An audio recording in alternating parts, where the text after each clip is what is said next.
Dimensions. The first is wakefulness. So you actually have to be awake to be conscious.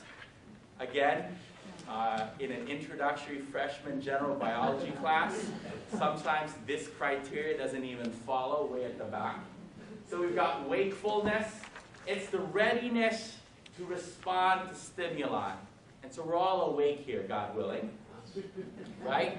Now we're awake, but there's an added dimension that I need to emphasize, and that's an awareness. Now I had to teach a course on science and religion on Thursday night, and my students and I were discussing questions relating to the philosophy of mind. And one of the things that remains a mystery, not only for philosophers, but neurobiologists and cognitive philosophers, is that we're not really sure how to describe awareness. We're not really sure how to describe consciousness in a purely material sense. And I think there's a reason for that, but I'm going to leave that to my science and religion class. But awareness is really a subjective dimension. It's a subjective cognitive function that allows us to know ourselves and our environment. And it's very important that you take back with you that consciousness has these two dimensions. Because as you'll see in a minute, these disorders of consciousness are distinguished one from the other by the degree to which an individual has one, both, or neither. And so I just wanted to begin by emphasizing that.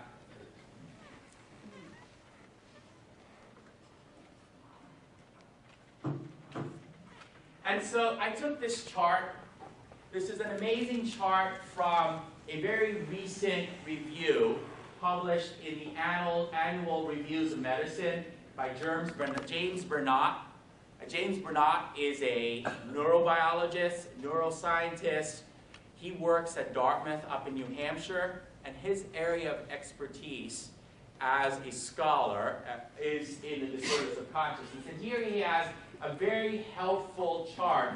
On one side, you've got cognitive function, where you basically are unawake and unaware. So you lack awareness and you lack wakefulness. And then, as you go up on this scale, you get to where hopefully you and I are, where we're fully conscious. We're both awake and we are both aware. On the horizontal axis, you have motor function. And here you have things like my students playing Frisbee, right here. So you've got voluntary motor activity. You've got purposeful motor function, which you'll see in a minute is responding to particular requests. And then you've got reflexes, and you've got absent motor function. And so what he has done in a very helpful way is to locate each one of these disorders of consciousness. You'll see in a minute that locked-in syndrome is actually not a disorder of consciousness per se, because patients in locked-in syndrome are perfectly conscious in the way that you and I are. But as you'll see in a minute, they're paralyzed, and so that you're not quite sure of that. And so I'm going to move basically from this point all the way up to normal. I'm not going to discuss normal simply because I'm going to assume you know what that is. And I'm going to focus primarily on the different disorders of consciousness in between. Brain death. This is another area of controversy, in fact, that I also work and think in. What you have here is that the individual in brain death is not awake, and the individual is also not aware. But more fundamentally, there are no basic reflexes because a significant portion of this individual's brain is non-functional or severely damaged. And there is a current debate in our society as whether or not this disorder of consciousness, brain death, can be equated to death. And this is actually an ongoing debate. And the one thing you should take with you here is it is not a settled debate. It is not a settled debate primarily because there has been new data regarding patients who are in the state of brain death in the past 10 years or so, 10, 15 years, primarily the work of Alan Schumann, a neuroscientist, a neurologist, a pediatric neurologist who works at UCLA. And he has brought up some medical data that challenges the conceptual framework that has been used to justify the equating of brain death and death for the last 30 years.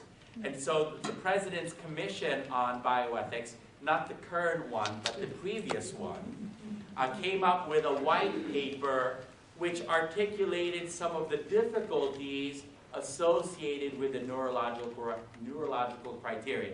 But that's going to be another a conversation for another day.